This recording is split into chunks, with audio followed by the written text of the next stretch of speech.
Alrighty, hello guys. So this is the Infiltrator. So this is a couple bosses in. I didn't really find this boss fight to make a whole lot of sense to me. I don't know. It might just be my own personal gripe, but I didn't really like it, like aesthetically. Not to mention the fact that a lot of the mechanics didn't really seem to work together. Now, basically, what do you have to worry about? So, biggest thing is that the boss does heal. So you got to pay attention to. It actually won't heal until the second phase. So as you can see, there's two different health bars. Once you reach the second health bar, it will start to throw out these these spore things, and these spore things will heal. Now, that's probably the biggest thing. Don't let the boss heal. Realistically, actually, the healing is kind of you can get a lot of damage on them whenever they heal. Like, the boss is completely vulnerable. I think it takes increased damage as well. It's just completely in this vulnerable state that you can just wreck it in. So, not really sure exactly what the point of the mechanic was. Maybe it's like, oh, I don't know. I really don't know. It's very odd. But in the initial phase, all you have to do, it does a 1-2-3 combo. So 2 melee attacks, and then 1 heavy attack that will slam down the ground and do a significant amount of damage. So you don't want to block that, and you don't want to get hit by it, obviously. So what I do as a warrior is that I block the first 2 hits, or usually only one of the 2 hits actually hit. And then the third hit I just kind of sidestep to the left or the right, and yeah, just hit the boss once, probably twice, 3 times if you're being a little bit greedy, but you don't really need to be too greedy on this fight.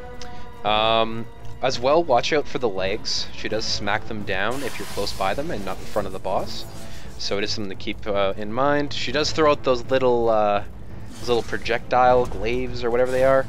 Just sidestep those. They're not even really a threat. They don't do that much damage. They do stun if they hit you though, so you don't really want that to happen.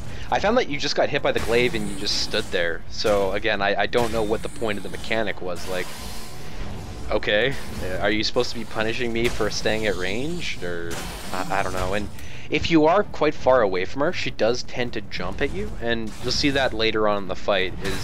It's really annoying to avoid sometimes, is that she jumps on you, and even if you roll, you're still gonna get hit. So it's kind of unfortunate. Using your prayer, or whatever you want to call it for the other classes, is quite useful as well, because if the boss fixates on the, basically it gets taunted, it's not going to be attacking you, and the boss doesn't have a cleaving attack that hits behind them, so you can kind of exploit that to your advantage. But yeah, that's essentially the first phase. You'll see the spores in a second. The annoying thing is that they do snare you, and that does give it does allow the boss to come and hit you, does allow the boss to start comboing you, which can do a significant amount of damage. So if you don't step in them, obviously, you can kill them. The way that I dealt with them in this fight is that I just ignored them. I really just ignored them. The only time I would actually go over to where the spores are is when the boss went over there. So, again, you'll see that. This is pretty much just rinse and repeat until you force her into the second phase. I keep saying her, I'm not sure if it's a her. I assume it's an arachnid, so I'll just, yeah. The Infiltrator, in general, I think it's just, I don't like it. I don't like the boss fight, but difficulty-wise, I think it was second try or something, so it wasn't, it's not a significantly hard boss. But, yeah, so she's gone into the second phase. So those spores right there, so they'll slowly grow. So they'll grow into these kind of like spikish, skeletal creature things. And once they evolve into the final form, so they slowly grow over time. And as they slowly grow over time, at the very last stage, she'll walk over to one of them and start eating it, essentially, or start absorbing it, and then that'll heal her. Watch out for the legs here. You don't want to be hit by those. They do a decent amount of damage, not a whole lot, but decent amount. Try not to stand inside of the AoE for the little spores either. I think it does do damage. Oh, and one last thing, I forgot about this. So for magic casters and also for people who rely upon your mana quite a bit, the giant portal in the middle does suck your mana in. So do be aware of that. You want to stay on the outside edges if you are a mana user and you use it quite a bit. For me as a warrior, it wasn't as big of a deal. I only used my decoy a couple times, that was about it. That attack right there is her kind of serpent sting, I guess. So she's basically a scorpion, so she's hitting you with her tail. Kind of reminiscent of the Nadja fight in Dark Souls 2, the giant scorpion lady. But if you get hit by it, you do get poisoned, and it does do actually a decent amount of damage. See, that's what I mean. Like, how was I gonna be able to dodge that attack? It just, I don't know. I guess you're supposed to stay in range of the boss.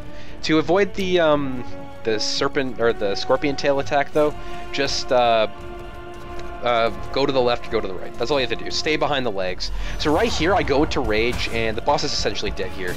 It's in a vulnerable stance. It's taking increased damage, and I just go to town. The nice thing about Brawler is that if you pop rage, and especially level 2 or 3, you have no energy requirements, so you get to basically spam the shit out of your spells, or your attacks, and you just do so much damage. It's absolutely ridiculous. And you'll see on later boss fights, if the boss goes into a vulnerable stage, you can just go to town on him. That's actually one of the most entertaining things I've had in the game so far. I'll have to do like I don't know, an overall first impressions of the game. As further I get into the game, I'm not as happy with the game as I was initially. And maybe it's just because I feel like I'm not powerful enough, or that I'm not doing enough damage, or I don't really know what I'm feeling, but I feel very vulnerable. Even against very normal mobs, I feel like I am taking damage that I feel like I really shouldn't be.